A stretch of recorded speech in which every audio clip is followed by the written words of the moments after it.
Some of humanity's greatest achievements are also its most confusing. This is a journey to the edges of understanding, where we will explore 30 archaeological structures whose true purpose remains a scientific puzzle. You will discover not just ancient sites, but a new way of seeing the past, realizing that history is filled with bold questions still waiting for their answers. Why would a culture carve 1 million tons of stone into secret underground chambers and then vanish without a trace? What could compel people to arrange giant stones with such precision that their meaning is only clear from the sky? These are the unfinished stories, the chapters of human ingenuity that we are still learning how to read.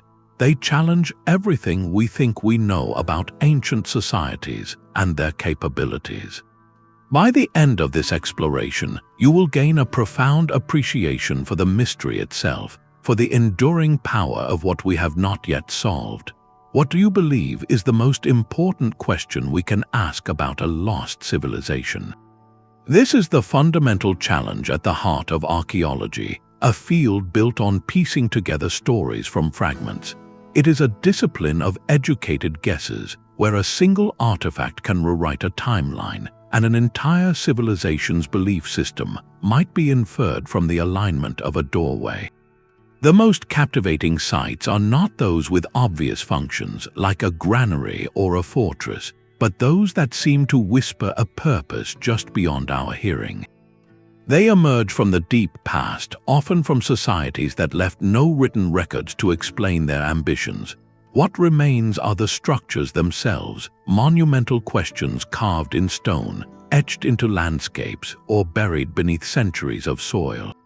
Researchers bring every tool at their disposal to bear, from chemical analysis of ancient mortar to digital reconstructions of celestial events that occurred millennia ago. Yet for all our technology, we are often left standing before these enigmas with the same sense of awe and curiosity as the first person to stumble upon them centuries later. This shared wonder, this collective desire to solve a riddle left by our ancestors, is what transforms cold stone into a living conversation across time. It reminds us that history is not a closed book but an ongoing investigation, and that some of the most profound connections we make with the past begin with a simple, humble admission: we do not yet know. This brings us to a crucial distinction. Not every ancient ruin qualifies as a true archaeological puzzle. To separate enduring mysteries from simple gaps in our knowledge, we apply a set of specific criteria. First, the structure must be unmistakably crafted by human hands, and it must represent a significant investment of effort, something beyond a simple dwelling or a single marker stone. We are looking for works that required coordinated labor, sophisticated planning, or a deep understanding of materials. This rules out natural rock formations that merely look intriguing or isolated artifacts whose use is obvious. Second, and most importantly, there must be legitimate scholarly debate. Multiple credible theories about the site's primary function must exist, with respected experts championing different interpretations. If everyone essentially agrees on what a building was for, it does not belong on this list. Third, the easy answers must fail. Calling something a temple or a palace is often a default label, but for these sites, such broad categories are contradicted by the physical evidence. The layout, the artifacts found within, or the location itself raises more questions than those simple labels answer. Finally, the mystery must have endurance. It has resisted solution despite decades, even centuries, of investigation with increasingly advanced tools. These 4 filters guide our journey, ensuring we explore only the most profound and persistent riddles, the ones that genuinely mark the frontier of what we understand about our ancestors. They are not oversights, they are challenges, deliberate messages in stone that we are still learning how to read. Standing as a sentinel for millennia, the first structure on our journey is perhaps the most iconic silhouette in all of archaeology, the Great Sphinx of Giza. Its immense body, carved from the living bedrock of the plateau, and its human head gazing eternally eastward embody an aura of timeless authority. For generations, the story seemed settled, a monumental portrait of Pharaoh Khafre crafted around 2,500 years before our common era to guard his pyramid complex. This narrative, however, is built more on context and educated deduction than on any definitive inscription bearing the king's name. The Sphinx itself is silent on the matter, and that silence has grown louder with modern investigation. Certain geological studies of the limestone core have pointed to patterns of erosion that seem inconsistent with wind and sand alone, instead suggesting the marks of heavy, prolonged rainfall. This type of weathering would place the Sphinx's initial carving in a much older, greener period of North African climate, potentially adding thousands of years to its age and placing its origins in a time before the dynastic Egyptians as we know them. This is not merely an academic debate about dates, it is a challenge to the entire developmental timeline of one of history's foundational civilizations. If the Sphinx is far older, what culture possessed the skill and vision to create it, and why does no other evidence of that society remain? The mystery deepens when we ask not just when it was made, but why. Its alignment with the rising sun supports theories of a solar deity, a gigantic symbol of rebirth. Its position as a guardian before the pyramids suggests a protective role for the sacred necropolis. Many Egyptologists see it as the ultimate expression of royal power, the lion's body representing strength fused with the intelligence of the pharaoh's own face. Yet these interpretations, while compelling, are inferences. We have no ancient text that declares this is what the Sphinx means.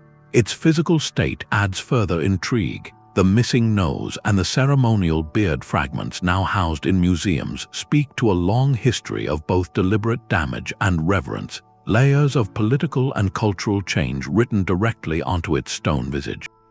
The Great Sphinx, therefore, is far more than a statue. It is a chronological puzzle stone, a cultural riddle, and a physical embodiment of how much we assume and how little we can truly prove, even about our most famous ancient wonders. That same sense of a silent, unanswered question hangs over the windswept Salisbury Plain in England. Stonehenge is a monument that feels both familiar and profoundly alien. Its iconic circle of towering sarsen stones capped by lintels is a masterpiece of Neolithic engineering, a puzzle of physics and patience assembled over centuries.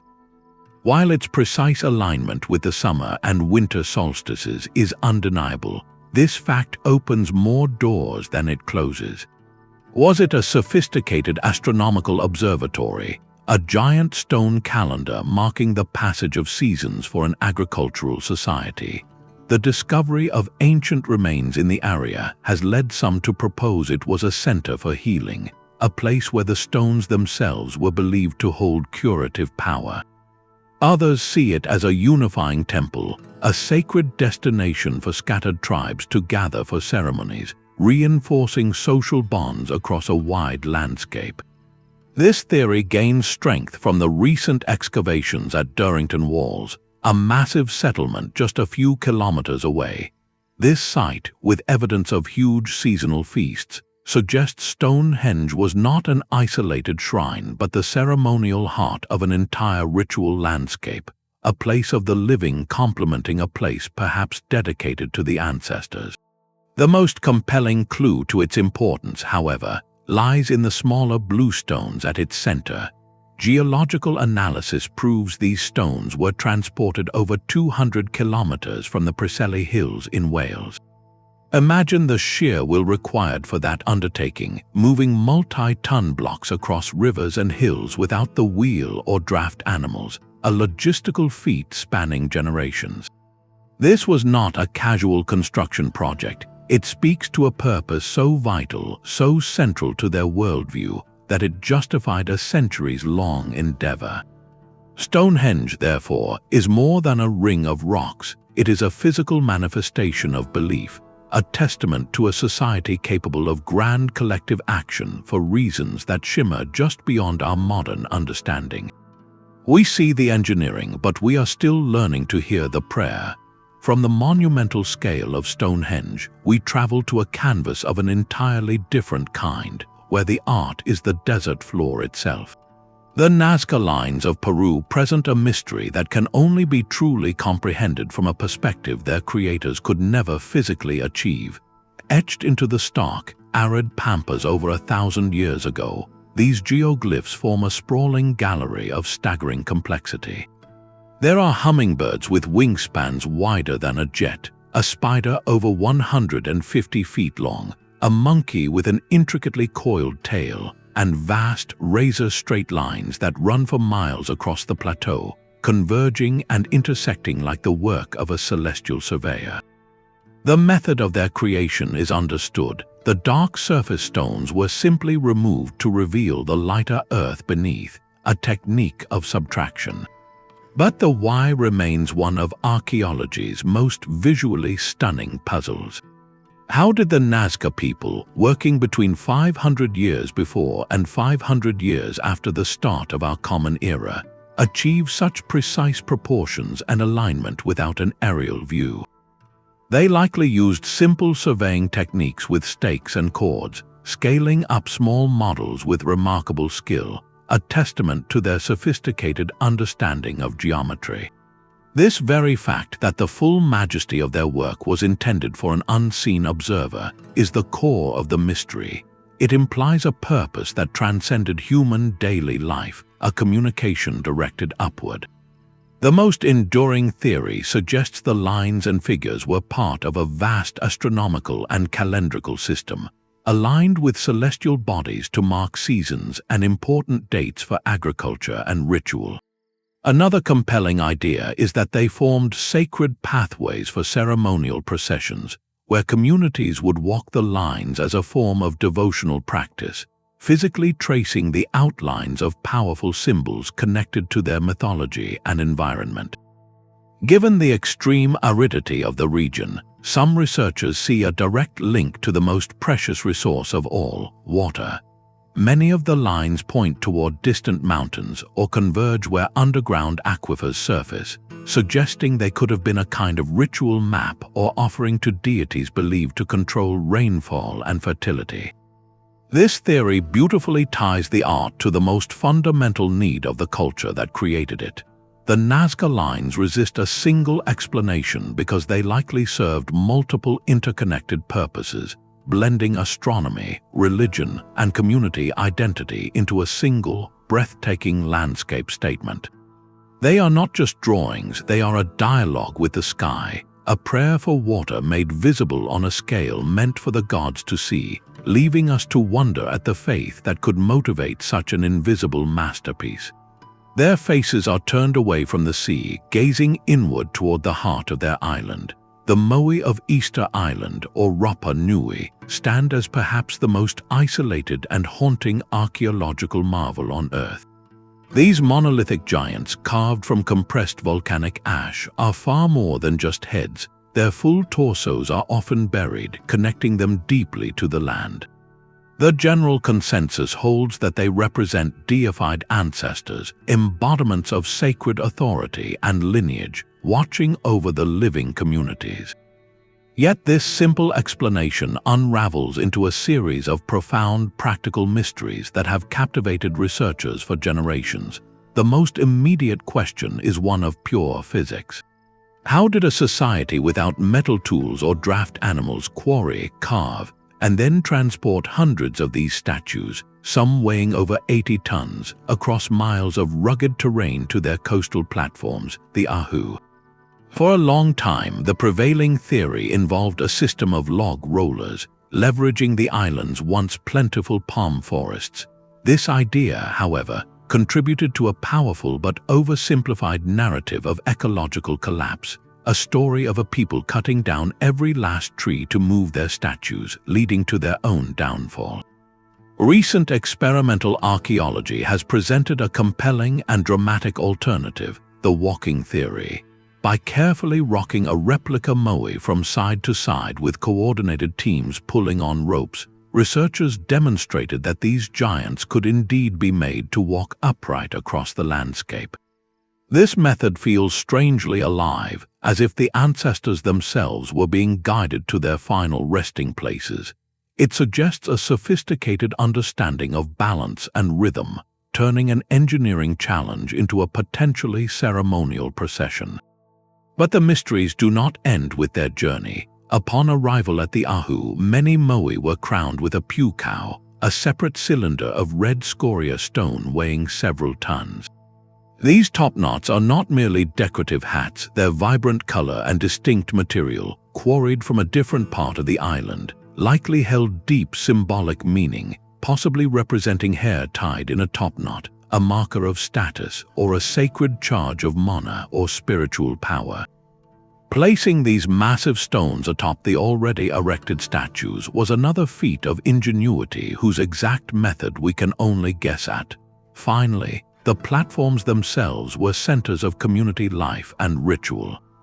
They served as burial sites, focal points for ceremonies that connected the living with the ancestral realm, and territorial markers for different island clans. The exact nature of these gatherings, the chants, the offerings, the social rules they enforced, are lost to time. The silent Moai, therefore, are a profound lesson in the priorities of a culture.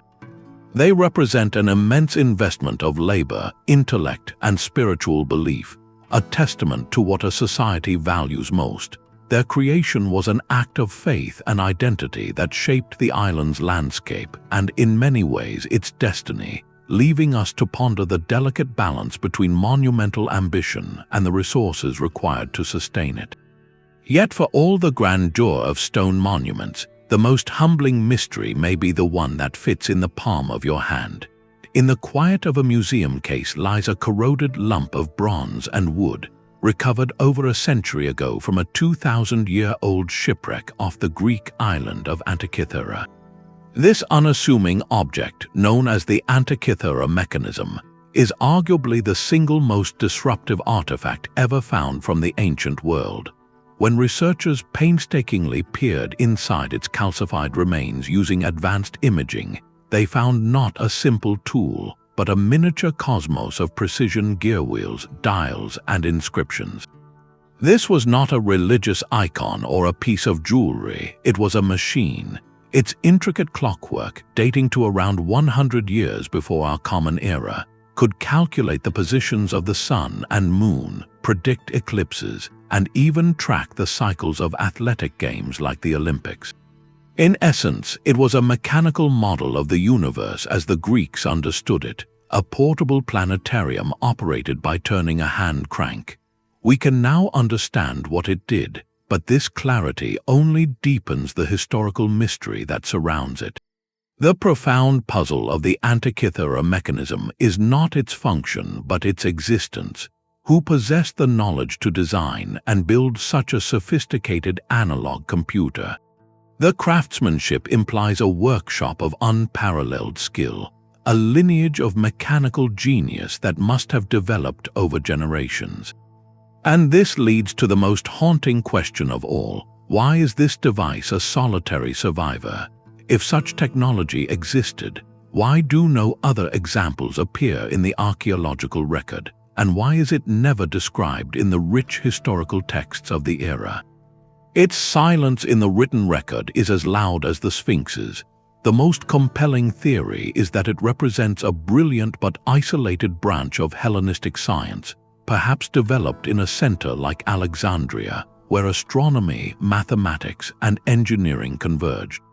It was a technological path not taken, a glimpse of a potential ancient scientific revolution that was lost, possibly when that specific knowledge was kept secret by a small circle of philosophers, or was destroyed in the fires of war and the collapse of libraries. The mechanism forces us to completely redefine the ceiling of ancient Greek capability. It tells us that their intellectual ambition was not confined to philosophy and sculpture. but extended into the realm of precise, geared machinery of a complexity that would not be seen again until the great cathedral clocks of medieval Europe over 1,000 years later. It stands as a fragile, bronze testament to a forgotten dawn of mechanical science, a single, intricate question mark cast into the sea, asking us what other heights of ancient ingenuity have been forever lost to time. The timeline of human achievement has just been shattered by a hill in Turkey. Göbekli Tepe is not merely an old site, it is a conceptual earthquake, a place that demands we rewrite the first chapters of our own story. Nestled in southeastern Anatolia, this hilltop complex of massive, T-shaped limestone pillars was constructed over 11,000 years ago. To grasp that scale, this sanctuary was already ancient when the first stones of Stonehenge were being quarried, predating it by more than 6,000 years. Its builders were not farmers living in towns, they were hunter-gatherers, people we have long imagined as nomadic bands focused solely on survival. Yet here they are, carving and erecting pillars weighing up to 20 tons, each adorned with breathtakingly intricate reliefs of foxes, boars, scorpions, and birds. These are not crude markers, they are masterpieces of symbolic art arranged in precise circles. This single fact turns centuries of academic theory completely upside down.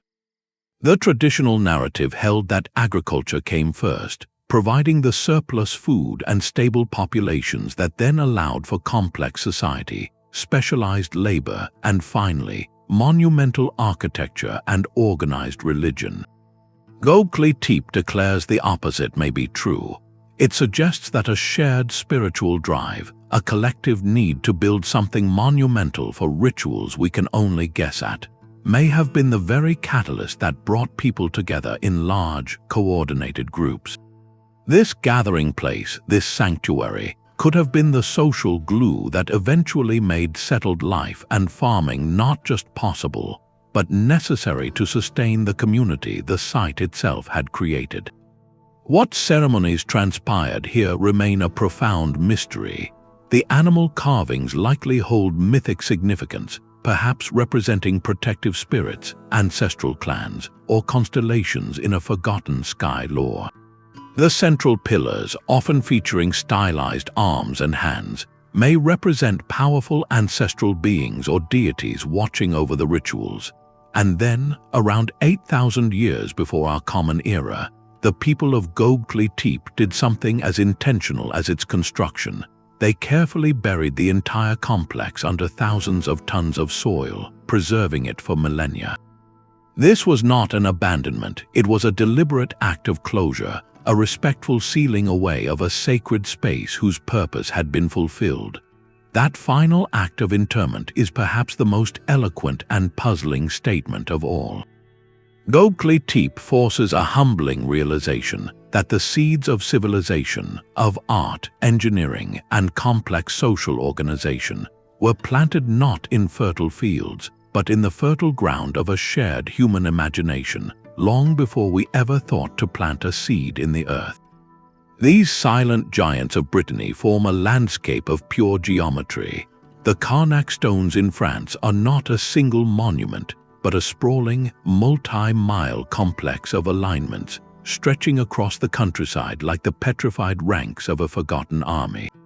Over 3,000 individual standing stones, known as menhirs, were erected here during the Neolithic period, arranged with astonishing precision into long, parallel rows that march across the fields. The sheer scale of the endeavor is almost incomprehensible, involving the quarrying, transportation, and precise placement of thousands of multi-ton granite blocks by a society with only stone tools and immense determination. While it is tempting to compare them to the more famous circle at Stonehenge, Carnac presents a fundamentally different kind of puzzle. Stonehenge feels like a defined enclosure, a destination. Carnac feels like a processional pathway, a deliberate line of travel etched into the earth itself. The most prominent theory suggests these alignments served as a colossal astronomical observatory. Certain rows and key stones align with the sunrise at the solstices and equinoxes, and some researchers propose the entire complex could have been used to track the cycles of the moon with remarkable accuracy, functioning as an open-air calendar for an agricultural society. Yet the mystery deepens because the site itself offers few other clues. Unlike many Neolithic sites, Carnac lacks the dense concentration of burial goods, domestic debris, or evidence of large-scale settlement that would help anchor it to the daily lives of its builders. This absence is telling. It suggests Carnac was not a place for the living to dwell, but a space set apart, dedicated to something beyond the mundane. This leads to another compelling interpretation, that these rows formed a sacred pathway for ritual processions, possibly related to honoring ancestors or marking rites of passage. The stones, in this view, acted as guides or guardians lining the ceremonial route, channeling movement and perhaps even spiritual energy toward a specific focal point, like a burial mound or a sacred spring.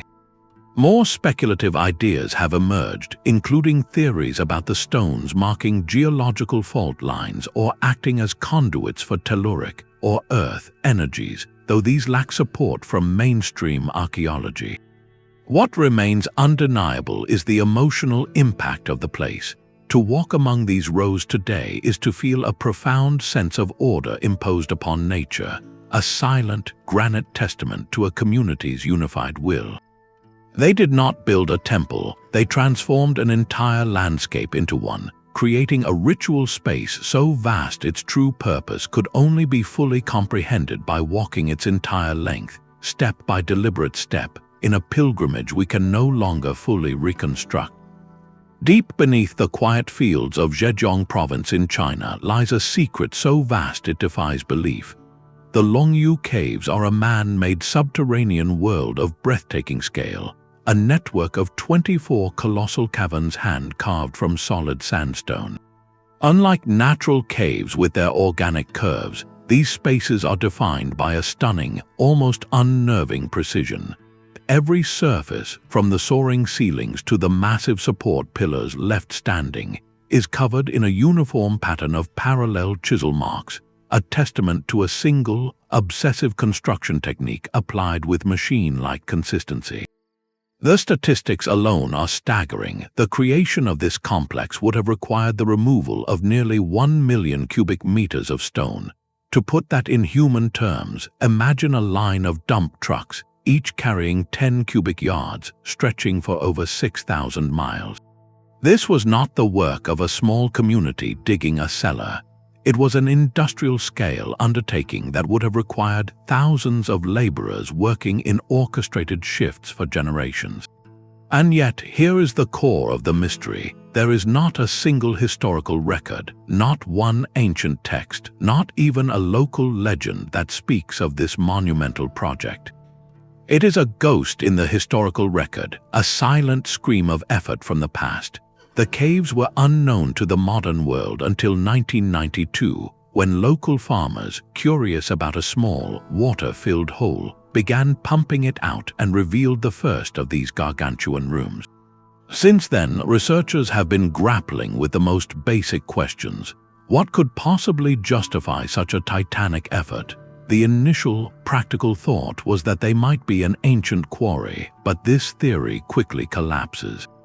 A quarry is a place where you extract valuable stone, but the sandstone here is not a particularly prized building material.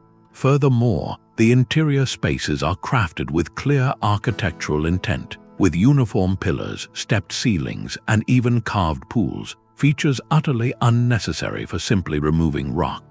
There are also no signs that anyone ever lived here, no hearths, no trash middens, no evidence of daily life. This rules out a subterranean city or a refuge.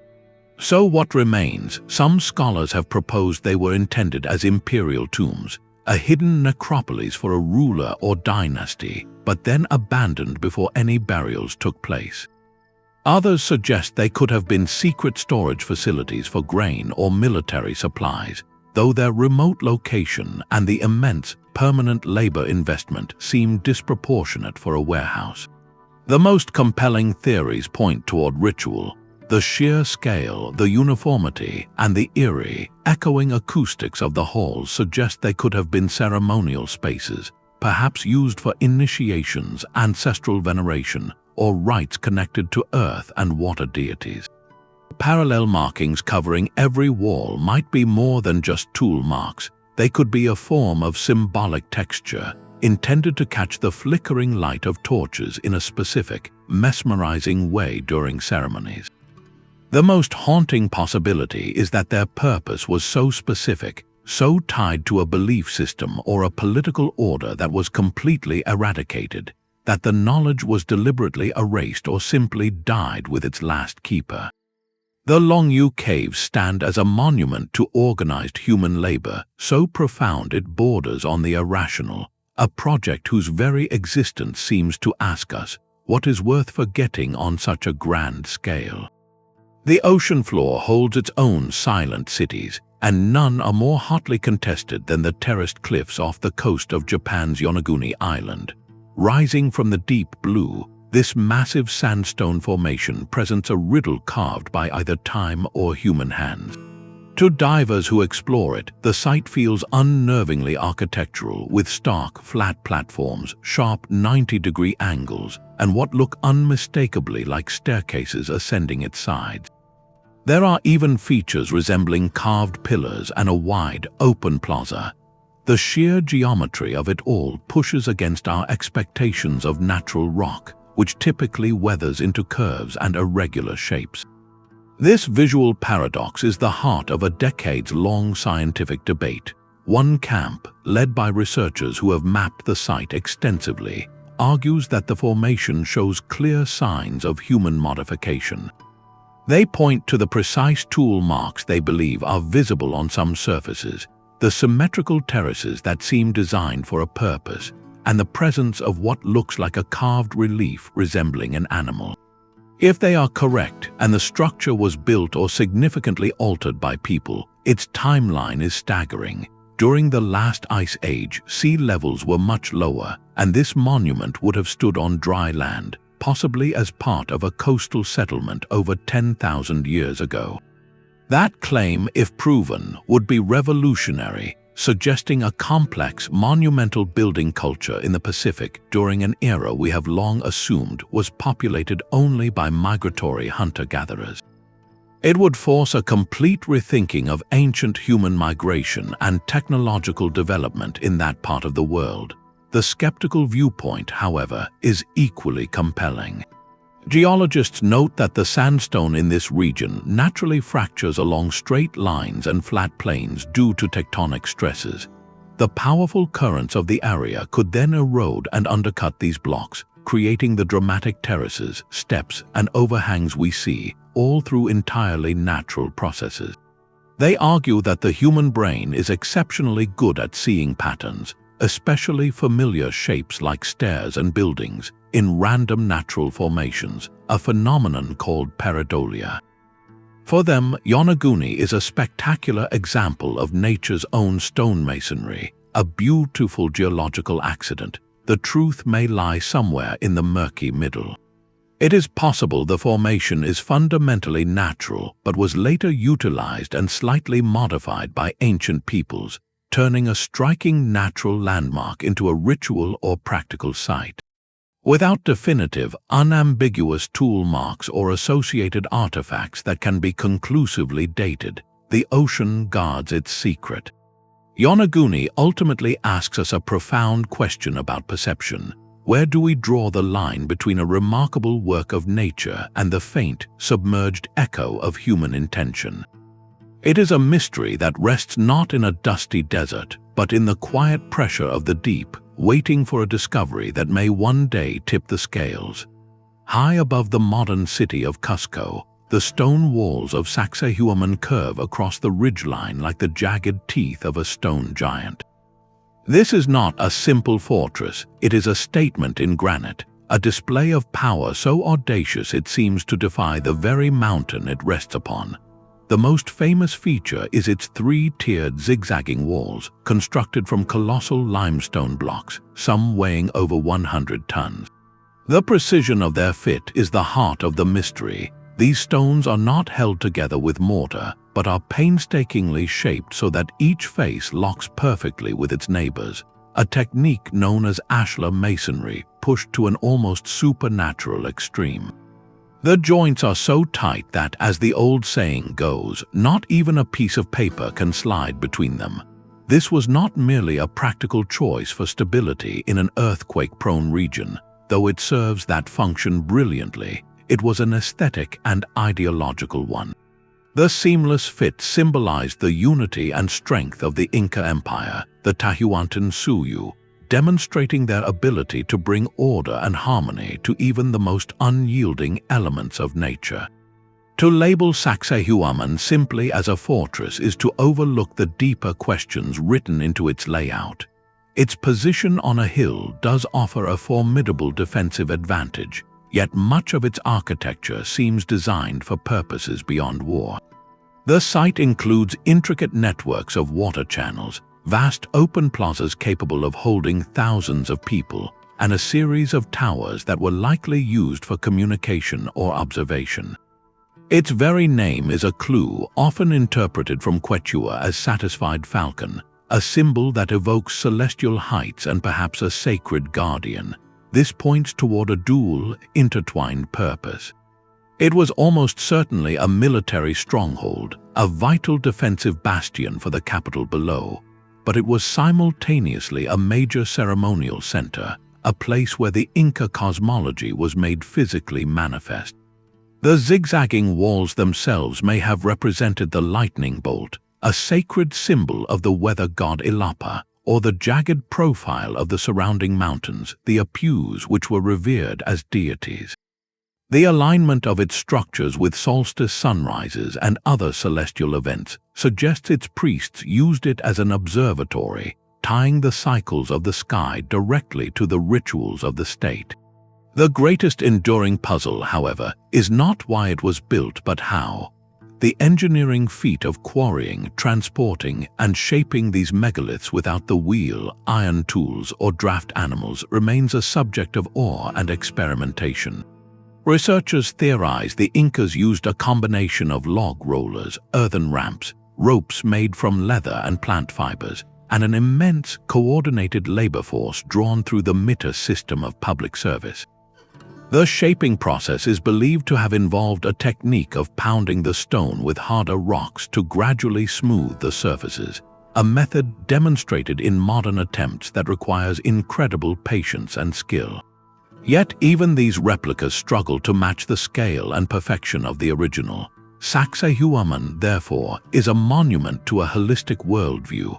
It did not separate the military from the spiritual or engineering from art.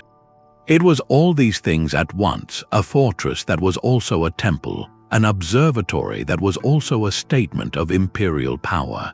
Its true function is as layered and interconnected as the stones themselves, each perfectly locked block representing a facet of the Inca universe, where human ambition and divine order were carved into the same unshakable foundation. But what happens when an archaeological puzzle is not born from the deep past, but from our own recent history? In the quiet farmland of Elbert County, Georgia, a set of stark gray granite slabs stood for just over 4 decades, speaking in the language of our modern world. The Georgia Guidestones, erected in 1980, were a monument deliberately crafted for the future. 6 massive stones, capped by a single heavy tablet, rose nearly 20 feet into the air, inscribed with 10 guiding principles in 8 of the world's most spoken languages.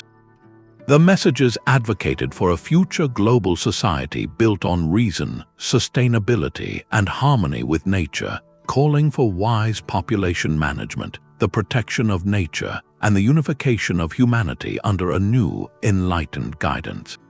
Yet from the moment of their construction, these seemingly utopian ideals were shrouded in profound mystery because the sponsors who commissioned them chose to remain completely anonymous. A man using the pseudonym R.C. Christian approached a local granite company, paid for the project with funds channeled through a bank, and vanished back into obscurity, leaving behind only the monument and its cryptic messages. This modern anonymity, coupled with the stone's precise astronomical features, ignited a firestorm of speculation. A slot in the capstone was aligned to point to the North Star. A hole drilled through one pillar marked the sun's position at noon throughout the year, and another aperture tracked the path of the sun during the solstices and equinoxes. These alignments connected the guidestones to an ancient tradition of celestial observation, but their message was futuristic. For some, this combination suggested a serious blueprint, a kind of instruction manual for rebuilding civilization after a potential global catastrophe, written in stone to survive where paper would not. Others interpreted it as a New Age manifesto, a physical declaration of principles for a coming age of Aquarius. Skeptics dismissed it as an elaborate, expensive hoax or an odd piece of conceptual art. The controversy only intensified over the decades, transforming the site into a pilgrimage destination for conspiracy theorists, futurists, and the simply curious. Then, in 2022, the mystery took a violent and final turn when the monument was severely damaged in an explosion and later completely dismantled for safety. Its destruction did not solve the riddle, it cemented the guidestone's legacy as a truly modern enigma. Unlike the silent stones of Göbekli Tepe or the Moai of Easter Island, we have the full context of its creation. We know the exact year, the local company that built it, and the cultural moment it emerged from. And yet, the core question of intent remains just as opaque. Who was R.C. Christian, and what did he and his group truly hope to achieve?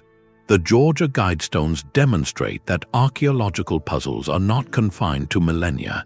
They can be manufactured in our own time, leaving behind a physical question mark that challenges not our understanding of ancient peoples, but our understanding of our own contemporaries and their visions for a future they would never see. While the Georgia Guidestones spoke to an uncertain future, another civilization chose to build its security not on the surface, but in the profound darkness below. In the heart of Turkey's Cappadocia region lies Derinkuyu, an underground city of such staggering scale it redefines our concept of refuge. This is not a simple cave or a network of tunnels. It is a vertical metropolis carved from the soft volcanic rock known as tuff, descending over 200 feet deep and encompassing at least 18 distinct levels. Archaeologists estimate that at its peak, this subterranean world could have sustained up to 20,000 people, along with their livestock, food stores, wineries, and even places of worship. Walking through its excavated passages today, you move through a meticulously planned environment, a complete society turned inside out. The air, remarkably fresh even at the lowest depths, is circulated by over 50 sophisticated ventilation shafts that reach the surface like hidden chimneys. Massive circular stone doors weighing up to half a ton could be rolled across key passageways to seal entire sections from the outside world. Wells provided a secure water source, and communal kitchens, stables, and churches were all integrated into the blueprint. This was not a temporary hideout, it was a long-term survival habitat engineered with generations in mind. The central mystery of Derinkuyu is not how it was built, the soft rock made carving feasible, but why such an immense, permanent-seeming project was deemed necessary. The prevailing theory points to defense. Cappadocia's history is marked by successive waves of conflict, and a city beneath the earth would be the ultimate refuge from invading armies, offering safety for months at a time. The rolling stone doors and intricate, maze-like corridors designed to confuse any intruder who breached the entrance strongly support this idea. Yet, the sheer completeness of the city suggests other motivations. The region experiences extreme temperatures with scorching summers and frigid winters. Derinkuyu's interior maintains a constant, cool temperature year-round, leading some to propose it was used seasonally as a comfortable dwelling to escape the harsh climate, a practice that could have evolved into more permanent habitation. Another compelling possibility is that it served as a secluded haven for early Christian communities facing periods of social pressure, a place where they could practice their faith in secret, safe from observation. The truth likely blends all these reasons, with different levels or sections used for different purposes across centuries. What lingers most powerfully, however, is the social mystery. How did a community of thousands organize life in perpetual twilight? What hierarchies, daily routines, and cultural practices evolved in a world without sunlight? Derinkuyu represents a radical human adaptation, a choice to forsake the sky for the safety of stone, creating a hidden chapter of history whose full story is written in rooms we are still discovering, deep in the silent earth. Scattered across the high grasslands of Laos, the Plain of Jaws presents a landscape of quiet, haunting beauty. Thousands of massive stone vessels, some standing nearly 10 feet tall and weighing several tons, lie in clusters across the plateau as if left behind by forgotten giants. Carved from sandstone and granite during the Iron Age, roughly from 500 years before to 500 years after the start of our Common Era, these jars are smooth to the touch, their interiors hollowed out with meticulous care. Their presence alone is a monumental question. What could have compelled a society to invest such immense effort in creating these durable containers, only to leave them empty and unexplained?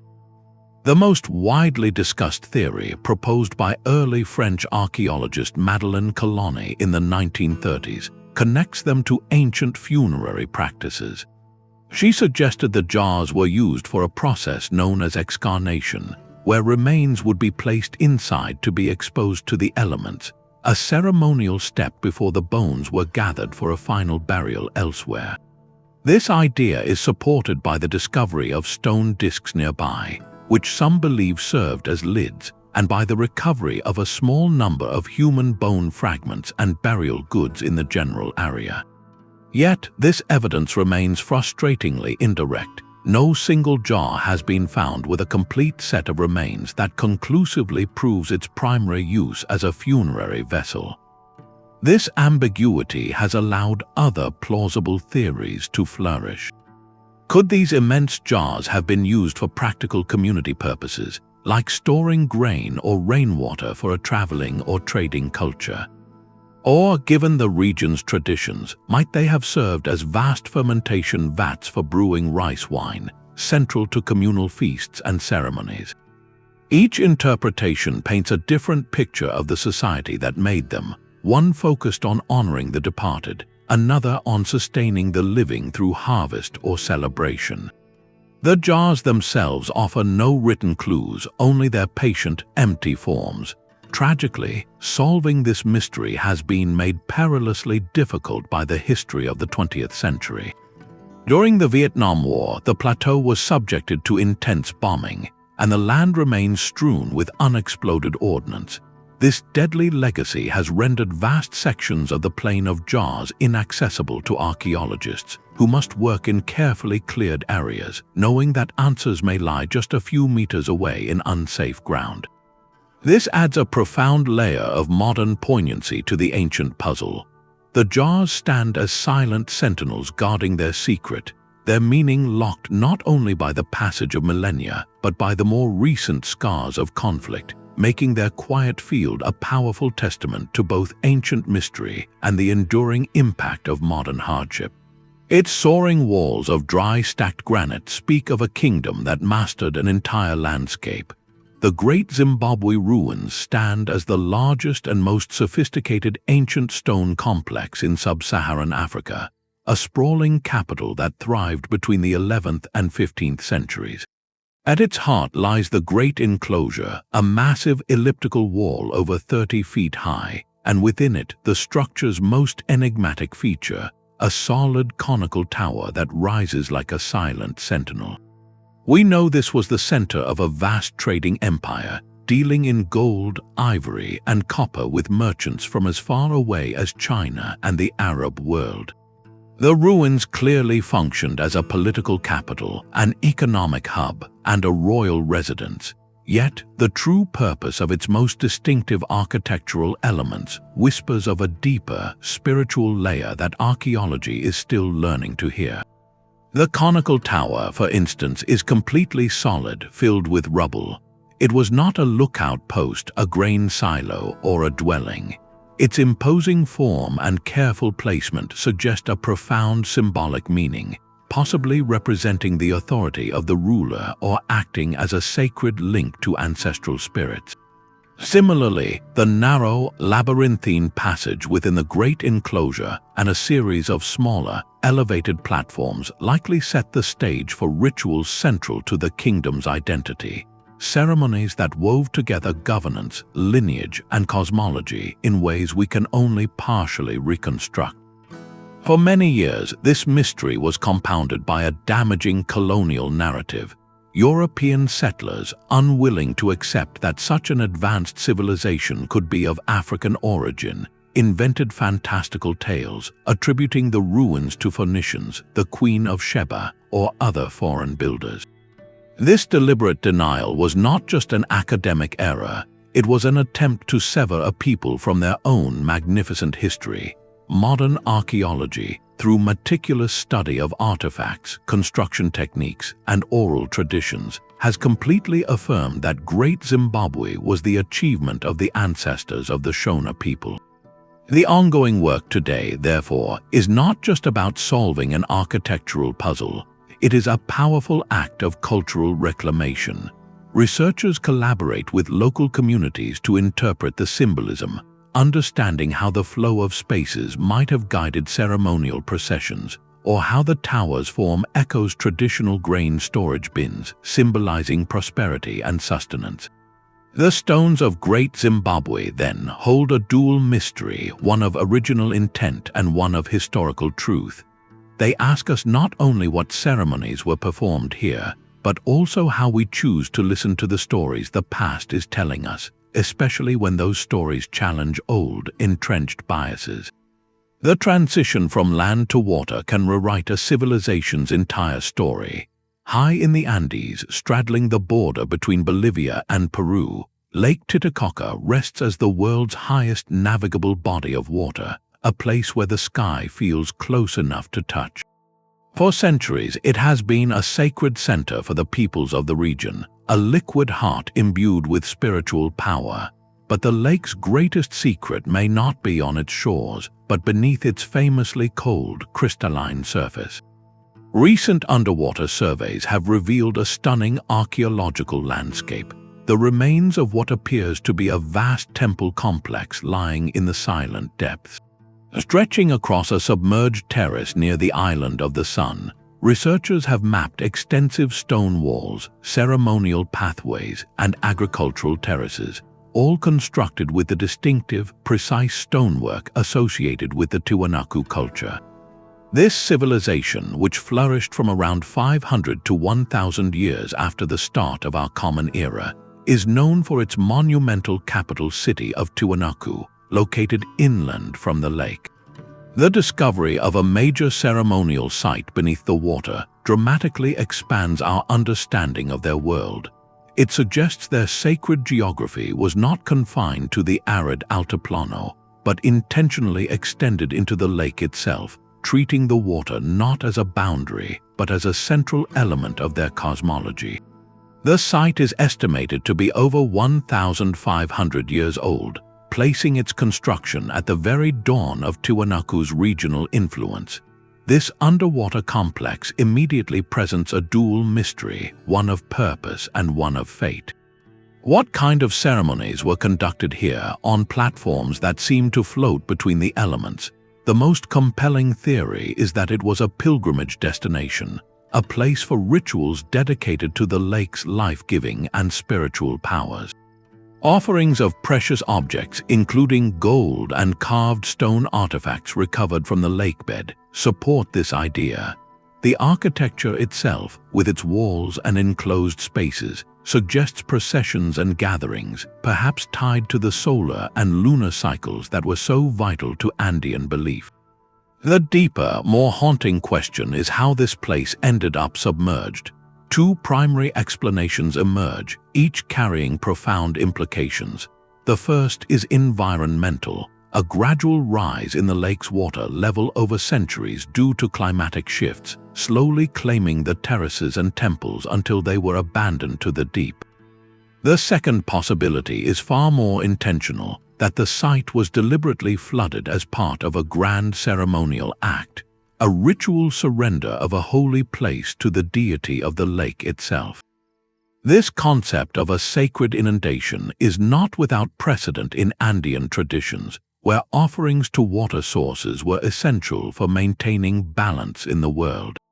The cold, oxygen-poor waters of Titicaca have acted as a remarkable preservative, freezing the complex in a state of arrested time, its stones untouched by looters and its layout eerily intact.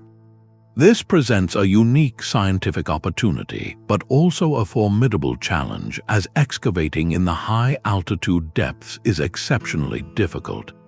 The submerged temple, therefore, is more than a flooded ruin. It is a testament to a world view where the spiritual and the physical landscapes were inseparable. It asks us to consider how a culture might choose to gift its greatest works back to the forces it revered, leaving behind a sacred puzzle preserved in the quiet, dark blue of a mountain lake. The profound silence of ancient monuments is one thing, but what about a mystery we could have simply asked about? In the humid Florida landscape of the early 20th century, one man decided to build his own answer to the pyramids. The Coral Castle is not a relic of a lost civilization, but the life's work of a single, determined individual, Edward Lidskalnin, a Latvian immigrant of slight stature, standing just over 5 feet tall and weighing barely 100 pounds. Lidskalnin embarked on a project of staggering physical contradiction. Over 28 years, working almost entirely alone and primarily at night, he single-handedly quarried, carved, transported, and assembled over 1,100 tons of oolite coral rock into a complex of walls, furniture, and astronomical instruments.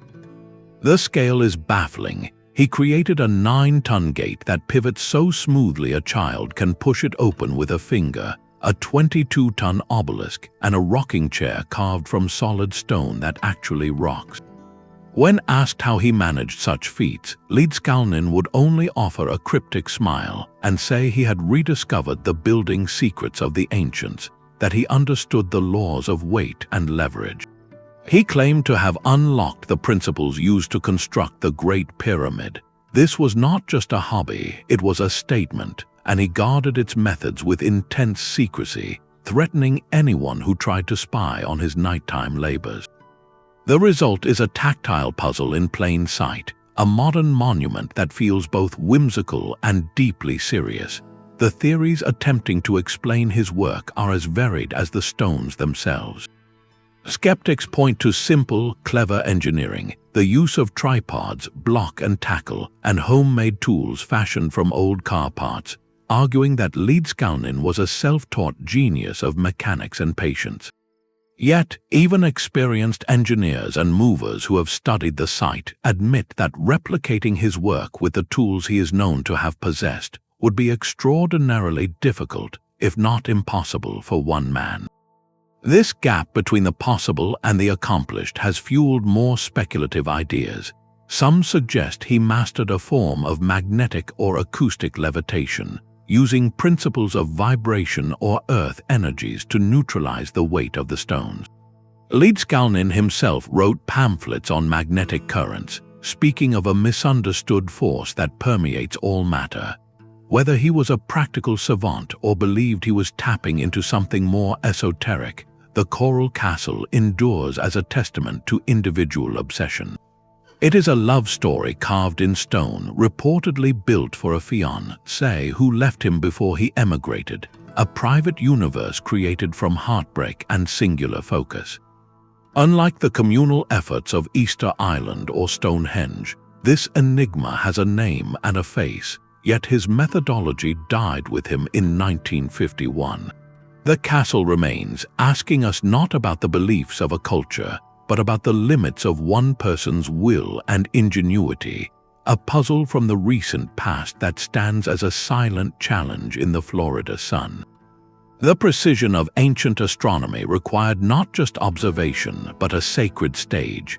In the quiet fields of Saxony-Anhalt, Germany, the Göbekli Circle offers a window into a moment when humanity first began to formally mark the sky's most important turning point. Constructed over 7,000 years ago by Europe's earliest farming communities, this site predates even the Great Pyramid of Giza by 2 millennia. Often called Germany's Stonehenge, the comparison is helpful but incomplete. Göbekli was built not of stone but of earth and wood, a circular enclosure defined by concentric rings of wooden palisades with a diameter of nearly 200 feet. Its design was breathtakingly intentional, featuring 3 gates that pierced the wooden walls.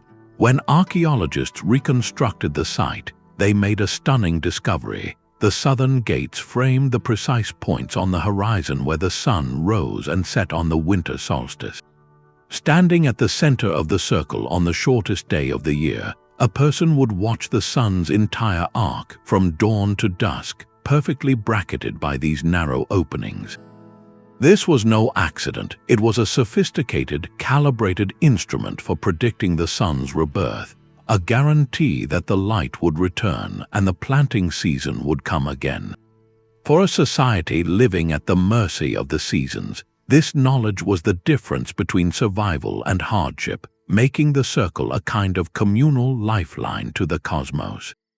Yet Göbekl's purpose was far richer than a simple calendar. Excavations revealed a space set starkly apart from daily life. Researchers found no traces of ordinary settlement debris, no broken pottery from meals or tools from domestic work. Instead, they uncovered evidence of a very different kind of activity, the remains of ritual fires and fragments of animal and human bone. This pattern suggests the circle was not a place for the living to dwell, but a consecrated arena for ceremonies that connected the community to the powerful forces governing their world. The alignment with the solstice sun likely formed the centerpiece of an annual ritual, a gathering where the community would reaffirm its bond with the cycles of nature, perhaps offering thanks for the past harvest or pleading for the sun's return. The presence of remains points to practices that honored ancestors or made offerings, integrating the reality of life's end into the eternal cycle of renewal marked by the sun. The Göbekli Circle, therefore, reveals a profound Neolithic world, where astronomy, agriculture, and spirituality were inseparable strands of a single understanding. It shows us that for these first farmers, tracking the sun was not a dry scientific exercise, but an act of profound faith, a ceremony of hope carved into the landscape itself, ensuring that both the crops and the community would endure. The deep ocean floor is the final frontier for archaeology, a place where every new sonar sweep can reveal either a geological curiosity or a historical bombshell. Off the coast of the Azores Islands, a remote archipelago in the mid-Atlantic, one such discovery continues to fuel intense debate.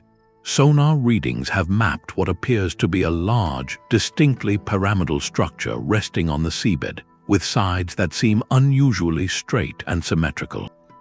The immediate, thrilling implication is the stuff of legend. Could this be a remnant of a lost, advanced civilization, perhaps even a fragment of the mythical Atlantis swallowed by the sea? The idea is captivating, suggesting a society capable of monumental architecture in an era we have completely missed from the historical record. It is a hypothesis that promises to rewrite the story of human migration and capability in the Atlantic world. Yet the scientific community approaches such shapes with necessary caution. Geologists point out that the seabed in this volcanically active region is a sculptor of dramatic forms. Natural processes like lava flows cooling into geometric blocks or tectonic forces shearing rock faces into clean plains can create formations that look deceptively artificial to our pattern-seeking eyes. The human brain is wired to see order, especially familiar shapes like pyramids, in random natural landscapes, a tendency that becomes even more powerful when peering into the mysterious deep.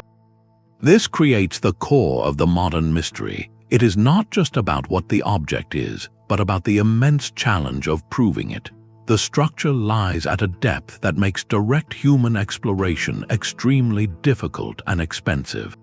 The powerful, unpredictable currents around the Azores further complicate any attempt to send remotely operated vehicles for close-up inspection and sampling. Without being able to touch the stones to examine tool marks or sediment layers, the debate remains in the realm of interpretation of blurry sonar images. This potential pyramid, therefore, embodies the tantalizing and frustrating frontier of marine archaeology. Our technology has advanced to the point where we can map the ocean floor in stunning detail, revealing shapes that whisper of impossible histories. But the same ocean that preserves these secrets also guards them fiercely, with depth, pressure, and currents forming a barrier as formidable as any stone wall. Whether this Azores formation is a monument to human genius or a masterpiece of natural geology, it stands as a powerful symbol of the sea's last great mysteries, reminding us that some of history's most dramatic chapters may still be waiting, unseen, in the eternal dark. Their smooth, silent forms seem to defy the chaotic jungle that now surrounds them. The stone spheres of Costa Rica are perhaps the most elegantly simple, and therefore profoundly puzzling, artifacts in the entire archaeological world.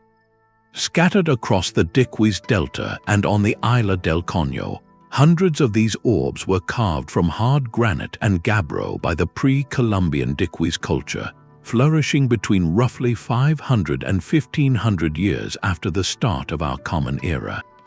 Their craftsmanship is staggering, achieving a near-perfect spherical shape and a remarkably smooth surface using only stone tools and abrasives. The size range is dramatic, from small spheres that fit in your hand to colossal ones over 2 meters in diameter, weighing more than 16 tons. But it is their utter silence on the matter of their own purpose that makes them such compelling enigmas. Unlike the decorated pillars of Göbekli Tepe or the aligned stones of Carnac, these spheres offer no carvings, no inscriptions, no clear symbolic language to decipher. Their meaning is locked entirely in their form and their placement, and tragically, we have lost the key to the latter.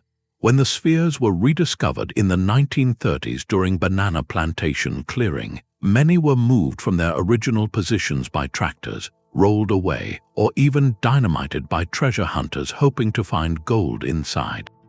This destruction of their archaeological context was a catastrophic loss, severing the spheres from the relationships and alignments that might have told their story. We are left with the objects themselves, beautiful and mute. The theories proposed are as varied as the spheres are uniform. Some researchers, noting that a few were found arranged in lines or geometric patterns, suggest they could have been astronomical markers, aligned to track solstices or important stars, turning a landscape into a celestial map. Others see them as powerful status symbols, the larger spheres representing the authority and prestige of a specific clan or chieftain, their size and perfection a direct display of controlled labor and artistic skill. Their placement near important settlements and on hilltops also supports the idea that they served as territorial markers, silent but imposing declarations of a community's domain. A more symbolic interpretation views them as representations of celestial bodies, perhaps the sun or the moon, or even as eggs, universal symbols of creation and fertility. The truth is, without knowing their original arrangements, all these ideas remain plausible but unproven. The greatest lesson of the spheres may lie in that very perfection of form. In a world of organic, irregular shapes, the creation of a perfect sphere represents a triumph of abstract thought and patient execution. It shows a culture that valued an idealized geometric form enough to invest immense effort to realize it in enduring stone. They transformed the landscape not with towering monuments, but with perfect, ponderous shapes that still roll with an almost supernatural ease when pushed. They are minimalist mysteries, their polished surfaces reflecting not just light, but our own endless curiosity, asking us what a society chooses to make beautiful when it leaves no written words behind. The ocean's capacity to preserve history often blurs the line between legend and fact. In the warm waters of the Gulf of Combat off Western India, a different kind of submerged story is being unearthed, one that lives at the intersection of scripture and sediment. For centuries, Hindu texts have described the glorious, ancient city of Dwarka, the celestial kingdom of Lord Krishna, said to have been built upon reclaimed land and ultimately reclaimed by the sea after his passing. This was not just a mythical place, it was described with startling architectural detail, a fortified city with grand gates, wide boulevards, and magnificent palaces. For devotees, Dwarka is an article of faith, a spiritual reality. For archaeologists, it presented a tantalizing hypothesis. Could a major ancient port have existed here, one so significant its memory evolved into legend? The search began in earnest in the late 20th century, employing sonar and underwater excavations. What they found was not a city of gold, but something perhaps more compelling to science, a complex of stone structures lying beneath the waves. Scattered across the seabed were large, geometric stone blocks, some clearly shaped into pillars and walls, along with ancient pottery, beads, and stone anchors used by seafaring vessels. Carbon dating of some recovered materials points to a settlement that thrived as far back as 3,500 years ago, a time frame that intriguingly overlaps with the traditional dating of the Krishna narratives. This discovery presents a fascinating puzzle with layers of interpretation. The most straightforward archaeological view suggests these are the remains of a major Harappan or early historic port city, a thriving trade hub that eventually succumbed to rising sea levels or seismic activity. Its prominence in regional commerce and culture could have cemented its place in local memory, its story growing in grandeur over generations until it became immortalized in sacred texts as the divine Dwarka. Yet for many, the correlation between the physical evidence and the specific descriptions in the mythology is too powerful to dismiss as mere coincidence. The convergence creates a unique space where science does not seek to disprove faith, but to explore the historical landscape that may have nurtured it. The central question is not necessarily whether Lord Krishna walked these sunken streets, but what great, real city left such an indelible mark that its story was woven into the fabric of a civilization's spiritual identity. This makes Dwarka a different kind of mystery, one where diving teams and scholars are not just analyzing stone, but carefully sifting through layers of cultural meaning, searching for the historical kernel within a profound and enduring sacred narrative.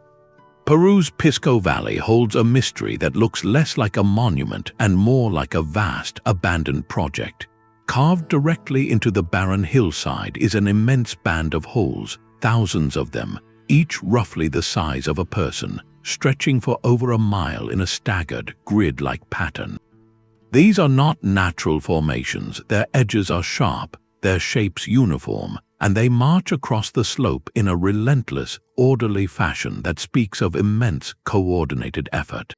Yet for all this evidence of purposeful labor, the holes lead nowhere, connect to nothing, and contain almost nothing of archaeological value. A few scattered pottery shards and traces of cotton have been found, but no treasure, no bodies, no tools that explain their creation. They are voids, deliberate absences in the earth that ask a deafening question: why? The most practical theories attempt to fit them into known ancient activities. Perhaps they were storage pits for grain or other tribute, designed with air gaps to keep contents dry, though their open, exposed placement on a hillside seems ill-suited for long-term preservation. Another idea suggests they were graves, but the lack of human remains after extensive examination makes this unlikely. Some researchers have proposed they formed part of an intricate system for measuring agricultural yields or water allocation, with each hole representing a unit of tribute or a family's share from a communal project. Yet, if this were an administrative tool, its scale is staggering and its location oddly remote from any major settlement. The true puzzle of the band of holes is that it resists any comfortable analogy to our own understanding of economics or society. This might be the key. Their purpose may belong to a system of thought, a cultural or economic practice that has vanished so completely we lack even the conceptual framework to recognize it. They could represent a form of labor tax where the act of digging the hole itself was the offering. Or they might be part of a grand, symbolic landscape aligned with celestial or hydrological cycles we have not yet detected. They stand as a stark, physical reminder that not every mark left by the past is meant for us to decipher with our modern logic. Some ancient endeavors were answers to questions we have forgotten how to ask, leaving behind a landscape of empty sockets where meaning once resided. Even the most meticulous empire can leave behind a small, perfect riddle. Among the coins, pottery, and weapons of ancient Rome, archaeologists occasionally uncover something far more puzzling: a small, hollow bronze object known as a Roman dodecahedron. Each one is a geometric marvel featuring 12 flat pentagonal faces, a hole in every side, and a small knob at each corner where the points meet. They fit neatly in the palm of your hand, and over 100 of them have been unearthed, scattered from the cold frontiers of Britain and Germany to the warmer provinces of France and Hungary. This widespread distribution tells us they were not rare curiosities, but common enough objects to be carried across the vast expanse of the empire. Yet, in all the wealth of Roman literature, legal texts, personal letters, and detailed frescoes that have survived, there is not a single mention, not one drawing, that explains what these intriguing items were for. The Romans, who documented so much of their daily life and technology, left this particular tool completely silent. This absence is the heart of the mystery. Because they were made of valuable bronze and crafted with such consistent, precise geometry, scholars are confident they served a practical function. They were not mere decorative trinkets, but what function? The guesses from researchers and enthusiasts are wonderfully varied, each attempting to solve this everyday enigma. One popular idea is that they were candlestick holders, with a candle placed inside and the different holes allowing light to shine out in a decorative pattern, though wax residue has never been conclusively found inside. Others have proposed they were dice for a forgotten game, or tools for surveying distances on military campaigns, using the varying hole sizes to calculate geometry. Some craft-oriented theories suggest they were gauges for knitting gloves, used to standardize the size of fingers, or even devices for determining the optimal planting time for grain by measuring the angle of sunlight. The frustrating and delightful truth is that while each theory has some plausible merit, none are universally accepted, and many are contradicted by the physical evidence, like the lack of wear patterns that would indicate repeated use for measuring or knitting. Their true purpose was likely so ordinary, so ingrained in daily Roman life, that no one thought to write it down. It was simply a tool everyone knew how to use, making its meaning vanish completely when that cultural knowledge faded.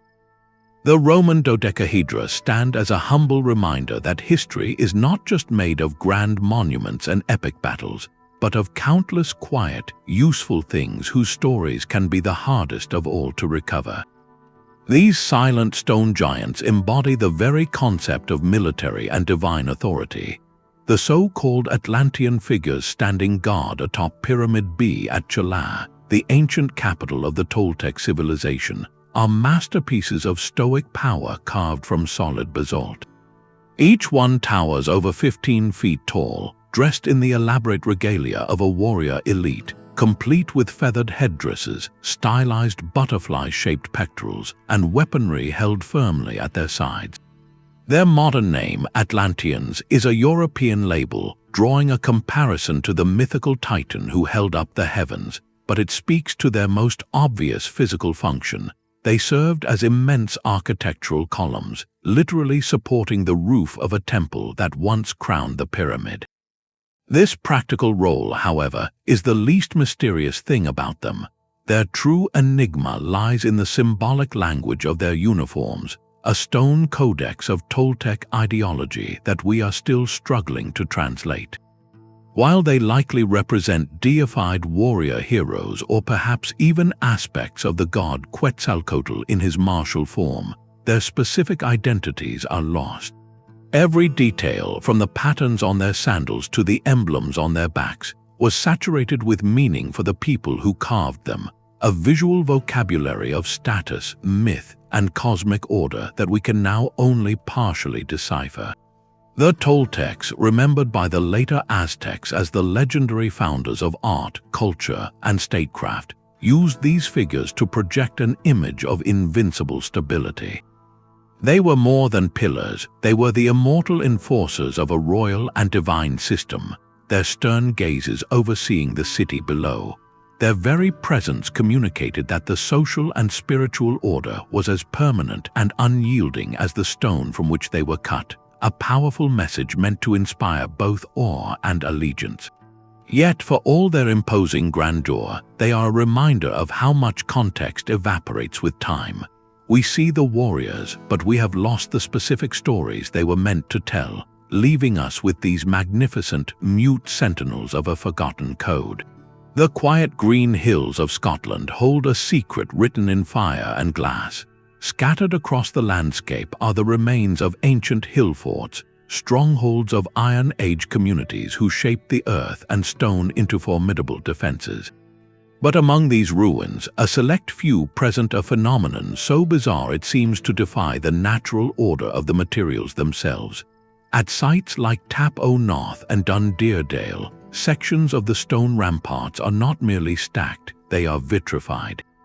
The very rock has been transformed, fused by unimaginable heat into a crude, glassy slag that binds the walls together in a permanent, molten embrace. This is not a slow geological process, it is the signature of a single, ferocious event, a snapshot of extreme temperature that has puzzled researchers for centuries. The how of it is a profound physics puzzle. To vitrify stone on this scale requires sustained temperatures between 1,100 and 1,200 degrees Celsius, a heat far beyond that of a simple wood fire. How could Iron Age people, without modern furnaces or bellows, generate and contain such an inferno against a sprawling wall? The why is an even deeper mystery, one that speaks to either a moment of utter destruction or a forgotten art of construction. One compelling theory points to catastrophic violence. Perhaps these forts were besieged, and attackers or defenders set massive, fuel-packed blazes against the timber-laced walls. Fires so intense they literally melted the stone cores in a final, apocalyptic defense or a ruthless act of annihilation. The vitrification would then be a tragic accident, a scar left by a conflict so fierce it altered the very fabric of the fort. Yet, the pattern of the glassy material is sometimes too uniform, too integrated into the wall's structure, to be easily explained by a random, destructive fire. This leads to the opposite and even more intriguing possibility that the vitrification was intentional. Could the builders have developed a technique to deliberately fuse their ramparts, creating a super-hardened, monolithic barrier that was far stronger than dry stone construction? The idea of a lost pyrotechnic technology, a method of fortress building that turned stone into ceramic armor, is captivating. It suggests a brief, brilliant flair of engineering genius specific to these communities. Experimental archaeologists have tried for decades to replicate the effect, building timber-framed stone walls and setting them ablaze. While they can create localized vitrification, Achieving the widespread, consistent fusion seen at the ancient sites has proven extraordinarily difficult, indicating we may still be missing a key element of the process, perhaps a specific type of stone, a particular fuel, or a method of containing and directing the heat. These glazed fortresses, therefore, stand at a crossroads of interpretation. Are they the ruins of a terrible last stand, their melted stones a silent testament to a community's final hours? Or are they the remnants of an ambitious building technique, a technological peak that was somehow lost, leaving behind only these shimmering, enigmatic walls as proof that it once existed? In the end, the vitrified forts ask us whether we are looking at the aftermath of a fire or the fossilized remains of the flame itself. The story of first contact is often told as a single, dramatic moment, but history is written in layers of quiet arrivals. Far to the north, where the cold Atlantic meets the rocky Newfoundland coast, lies a cluster of low, grassy mounds that hold the secret of the earliest known European presence in North America. Eland's Oaks Meadows is not a mystery of unknown builders. Its identity is firmly established as a Norse settlement, a piece of Viking-age Scandinavia transplanted across the ocean around 1,000 years ago. The discovery of its turf-walled longhouse foundations, a bronze cloak pin, and iron slag from smithing work provides undeniable proof of a community that lived and worked here. Yet, this very certainty gives rise to a more nuanced and compelling puzzle, one not of origin but of intent. What was the true purpose of this distant outpost within the grand, shadowy saga of the Viking exploration of a land they called Vinland? Its physical remains tell a story of modest ambition. The settlement is small, capable of supporting perhaps 90 people at most, and archaeological evidence shows it was occupied for only a brief period, likely no more than a decade. This was no bustling, permanent colony destined to grow into a city. So why was it built? The leading theory paints it as a strategic base camp, a gateway for exploiting the rich resources of the New World. The sagas speak of a land with abundant timber and wild grapes, and Eland's Oaks Meadows, with its sheltered bay, would have been an ideal winter camp and repair station for ships damaged on the transatlantic crossing. From here, expeditions could have ventured southward to harvest valuable timber, a commodity scarce in Greenland and Iceland, or to gather other materials before the return voyage. Its location suggests it was less a home and more a logistical hub, a foothold for resource extraction rather than a seed for a new society. This interpretation makes the site's abandonment all the more poignant. It represents a historical crossroads, a what-if moment frozen in the archaeological record. The Norse possessed the seafaring skill to reach North America and the practical knowledge to establish a settlement, but they seemingly lacked the numbers, the sustained motivation, or perhaps the favorable relations with the indigenous peoples already living there to make it last. The outpost was a spark that never caught flame, a structure whose full potential was never realized. Its story is not one of glorious conquest or tragic collapse, but of a venture that flickered briefly at the very edge of a known world before receding back into legend, leaving behind only grassy outlines and a profound question about the roads not taken in the story of two continents. A single block of stone can hold a civilization's entire worldview. The Gate of the Sun, standing alone on the high plateau of Bolivia, is such a stone. Carved from a single, immense slab of andesite by the Tiwanaku culture over 1,000 years ago, this monolithic gateway is not merely an artifact. It is a concentrated library of symbols, a frozen moment of theological and astronomical thought from a pre-Inca empire that once dominated the Andes. Its most striking feature is the central figure, a deity often called the staff god, who stares forward with a radiating headdress, holding a vertical staff in each hand.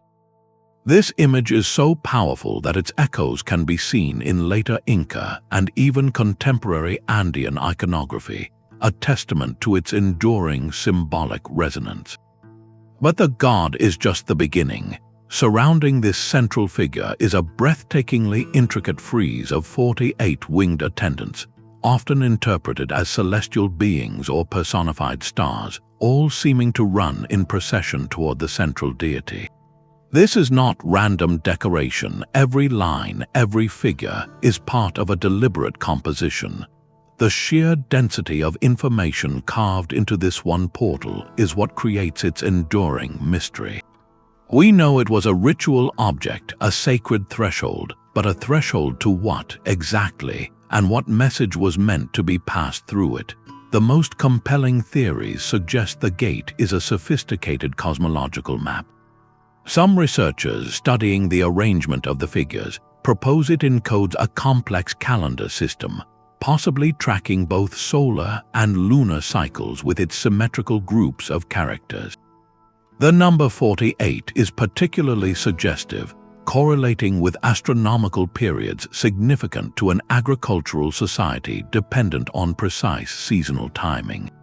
It may have served as a monumental almanac, a public declaration of the priest's mastery over time itself, which was synonymous with maintaining harmony between the human community and the forces of nature. Yet, the gate's own physical story adds another layer of puzzle. Its current, solitary position is almost certainly not its original location. It was found fallen and broken, and the wall it was meant to be set into has never been conclusively identified within the sprawling ruins of Tiwanaku. Was it the entrance to a now-vanished sun temple, a sacred enclosure where only the elite could witness the solstice sunrise framed by its arch? Or was it part of a larger astronomical observatory, its carvings serving as instructions or references for ceremonies tied to celestial events? Without its architectural context, we are holding a single, magnificent page torn from a much larger book. The Gate of the Sun, therefore, stands as a monument to a lost language of stone. Its carvings are a syntax of faith and science, a code that we can perceive as beautiful and orderly but cannot yet fully read. Each winged figure is a word in a sentence about the universe, and scholars continue the patient work of translation, knowing that this silent gateway may yet whisper the secrets of how an entire civilization understood its place beneath the vast Andean sky. Beneath the cobblestone streets and quiet fields of countless European villages lies a hidden world of pure disorientation. These are the Erdstel, a vast network of hand-carved tunnels so narrow an adult can barely crawl through them, snaking through the dark earth from Scotland to Turkey. Built primarily during the medieval period, they number in the hundreds, yet they defy every practical explanation we might offer for such an immense underground effort. They are too cramped for storage, show no signs of mining for minerals, and contain no evidence of being used for burial. Their design seems deliberately impractical, often featuring low, circular chambers, sharp bends, and vertical shafts that connect levels in a confusing labyrinth. To enter one is to experience a profound sensory departure from the world above, a feeling of compression and mystery that must have been intensely deliberate. This very impracticality is the key to the puzzle, pointing away from mundane use and toward a purpose rooted in the human psyche. One prevailing theory imagines them as places of last refuge, secret bolt holes where villagers could hide with their most precious belongings during the sudden terror of a raid, their hearts pounding in the dark as danger passed overhead. The narrow entrance shafts, often concealed within homes or under hearthstones, support this idea of desperate secrecy. Yet, the tunnels frequently lack any provisions for a long stay, and many are so elaborately winding they seem designed to confuse as much as conceal. This leads to a more profound interpretation that these were ritual spaces, carved not for the body's safety, but for the spirit's passage. Their claustrophobic, winding paths could have symbolized a journey, perhaps an initiation or a symbolic descent into an underworld, emerging reborn into the light. Some researchers note architectural features that align with solstice sunrises, suggesting a ceremonial link to cycles of death and rebirth. In the folklore of the regions where they are found, such tunnels are often spoken of as gateways to the realm of spirits or dwarves, places where the veil between worlds was thin. It is possible the Erdstell are the physical roots of these very legends, built by communities to interact with a supernatural landscape they believed existed just beneath their feet.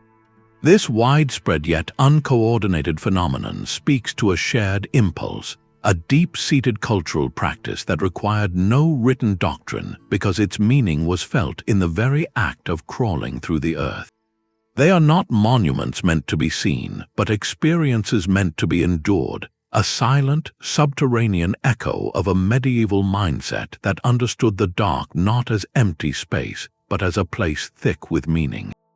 Its terraces cling to the mountain ridge like steps carved for the gods themselves. Machu Picchu is often presented as the ultimate lost city, but its mystery is not one of forgotten origin. We know it was a royal estate of the Inca Emperor Pachacuti, built in the 15th century. The true puzzle lies in the multifaceted nature of its purpose, a complex site where architecture, astronomy, and sacred geography fused into a single, breathtaking statement of power and belief. It was not simply a palace or a fortress. It was a carefully orchestrated environment designed to harmonize human ambition with the divine order of the Andes. The precision of its dry stone masonry, fitting together without mortar to withstand earthquakes, speaks of supreme engineering, yet every stone seems placed with a deeper intention. The Intihuatana stone, a carved granite pillar whose name translates to hitching post of the sun, is a perfect example. This was no abstract sculpture. It functioned as a sophisticated astronomical instrument, its angles designed to capture the sun's rays during the solstices, symbolically tying the sun to the earth in a ritual act that ensured the cosmic cycle would continue. This alignment with celestial events is repeated throughout the site. From windows framing specific sunrise points to the way entire structures mirror the shapes of the surrounding apus, the revered mountain peaks.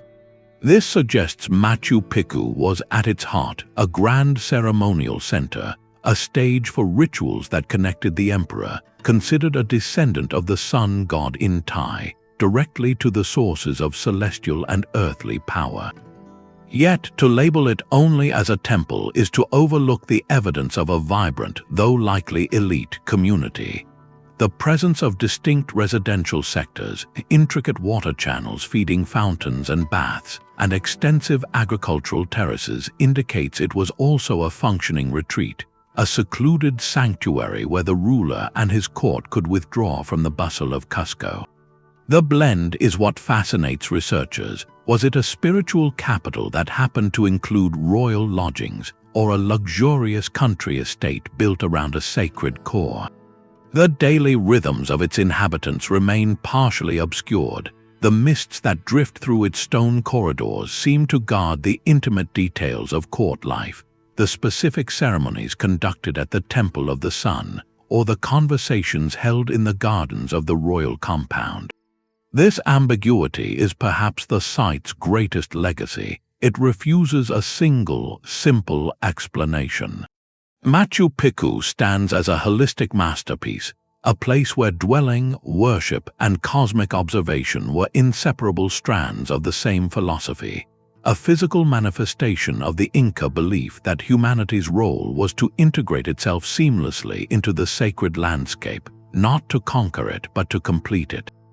Granite holds a memory of the moment ambition met its limit. In a sun-baked quarry near Aswan, a single stone tells this story with more clarity than any finished monument ever could. The unfinished obelisk is a behemoth of intended glory, still lying on its side, forever connected to the living bedrock from which it was being carved. If completed, it would have stood over 130 feet tall, weighing an estimated 1,200 tons, dwarfing any obelisk ever erected in ancient Egypt. Its purpose is no mystery. It was destined to be a towering needle of granite, inscribed with hieroglyphs and capped with electrum, raised before a great temple as a declaration of a pharaoh's devotion to the sun god. The true puzzle lies not in its intended form, but in the breathtaking scale of the attempt and the silent, instructive drama of its failure. This colossal project was abandoned when a fatal crack appeared in the stone, a flaw that rendered all the labor invested useless. In that moment of cessation, the obelisk transformed from a symbol of power into something far more valuable to us today, a perfect archaeological snapshot. The quarry floor is a textbook of ancient engineering, frozen in time. We can see the precise channels carved around the obelisk's outline, and the trenches where workers would have stood, pounding away with dolomite balls to fracture the granite along straight lines. The tool marks are still there, a testament to millions of deliberate strikes. This allows us to reconstruct the process not through guesswork, but by reading the direct physical evidence. Teams of laborers would have worked in shifts, hammering and grinding, flushing the debris with water, slowly, agonizingly slowly, separating the monolith from the earth over the course of many months. The logistical ambition is staggering, prompting us to ask what pharaoh ordered such a titanic piece, and for which temple complex was it destined? Was it meant for Carnac to stand among the forest of giant columns, or for a now lost sanctuary? The identity of its patron is lost, but the scale speaks of a ruler with unparalleled confidence and resources. Yet the obelisk's greatest lesson is one of humility. Its prominent crack reveals the inherent risks of working with natural materials on such a scale, a reminder that even the most absolute divine kings were subject to the stubborn realities of geology. The abandonment was a significant economic and symbolic loss, a public project that consumed vast labor and treasure only to end in visible failure. What did that mean for the ruler who commissioned it? Was it seen as a bad omen, a sign of divine disfavor, or simply a practical setback logged by the quarry masters? We cannot know, but the very fact that it was left in place rather than being broken up for smaller stones is telling. It became a lesson in stone, a permanent part of the quarry's landscape, perhaps instructing future generations on the limits of even pharaonic will. The unfinished obelisk, therefore, is more compelling than any polished spire in Luxor. It is a rare glimpse of the struggle behind the perfection, a monument not to completion, but to the audacious, fragile, and profoundly human act of trying. The story of human ambition is also written in earth.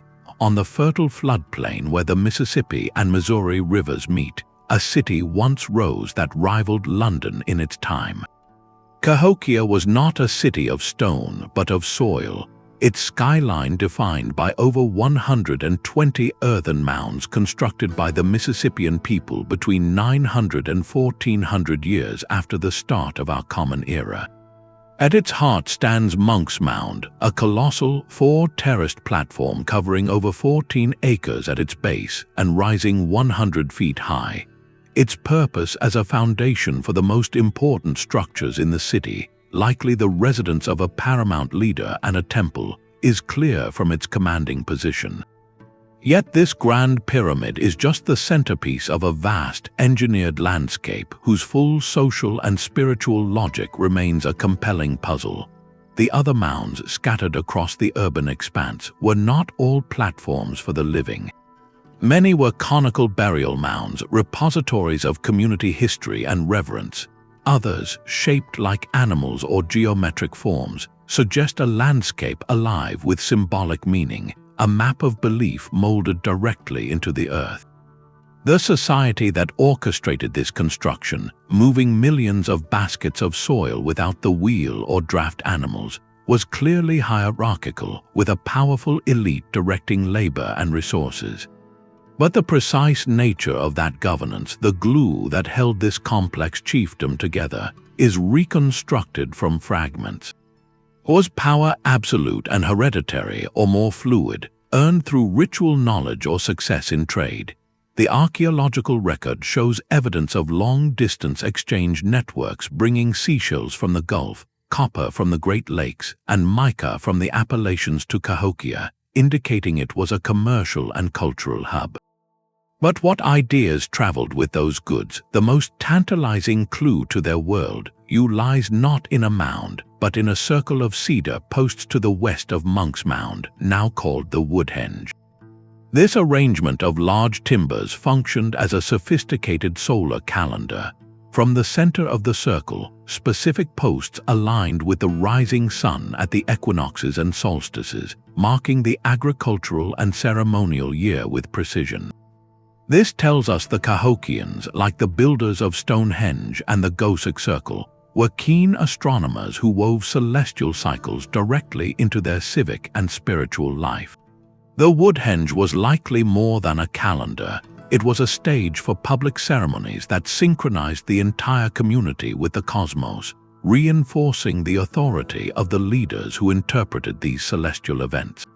Cahokia's true mystery, however, is not in its individual features but in its totality. It presents a vision of pre-contact North America that shatters old notions of scattered, simple tribes.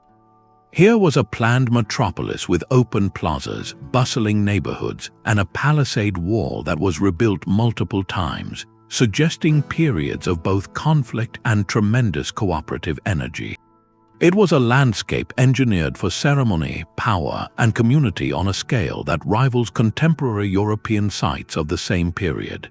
Yet the social engine that drove this flourishing and the beliefs that sustained it for centuries are not fully understood. Why did this great concentration of people and power eventually disperse, leaving the mounds to be reclaimed by grass and forest? Was it environmental strain, social upheaval, or a slow shift in the currents of trade and ideology? The mounds hold their silence, but their very presence asks us to listen more carefully to the stories the land can tell, reminding us that some of the most profound chapters of history were built not to last forever in stone, but to serve their purpose in the living earth. Standing back to view all 30 sites as a single gallery, certain powerful patterns emerge from the stone and earth. These are not random mysteries, but a chorus of shared human impulses echoing across continents and millennia. One of the most resonant themes is a universal reach for the sky. From the solstice-aligned gates of Göbekli to the celestial machinery of the Antikythera device, and from the solar pillars of Machu Picchu to the lunar tracking rows of Carnac, we see a profound, recurring drive to map the heavens. This was not idle stargazing, it was a vital act of survival and meaning. By charting the sun, moon, and stars, our ancestors sought to predict seasons for planting, to mark sacred times for ceremony, and to anchor their communities within a predictable cosmic order. It reveals a fundamental truth that understanding the sky was one of humanity's first and most important steps toward building a stable world. Equally pervasive is a deep preoccupation with what lies beyond the visible horizon of life. The potential funerary jars of Laos, the ancestor Moai of Easter Island, the burial mounds within Cahokia, and the possible memorial sites across many cultures speak to a universal need to honor those who came before and to make sense of life's final transition. These structures were bridges between the living and a realm of memory and spirit, serving to ensure cultural continuity and to placate or commune with powerful ancestral forces.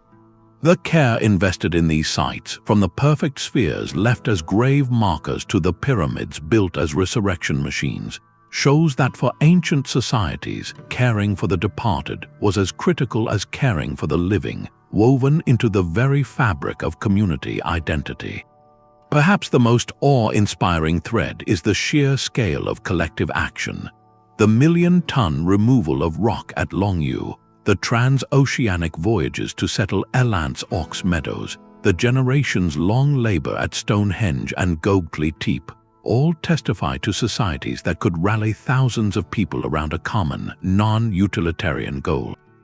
These were not projects born from immediate need for shelter or defense. but from shared ideology, whether spiritual devotion, royal command, or communal identity.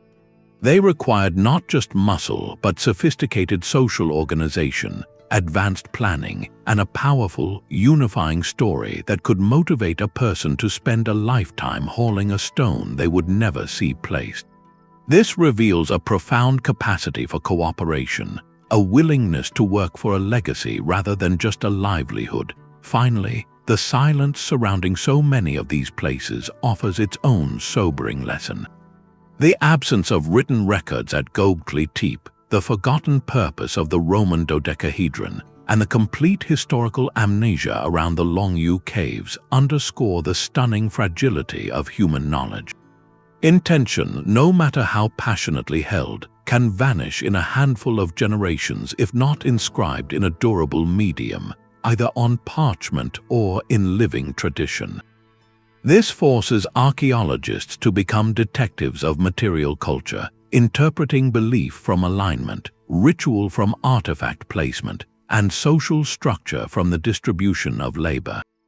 It is a humbling reminder that our understanding of the past is always a reconstruction, a best guess based on the fragments that time, and sometimes sheer luck, have chosen to spare.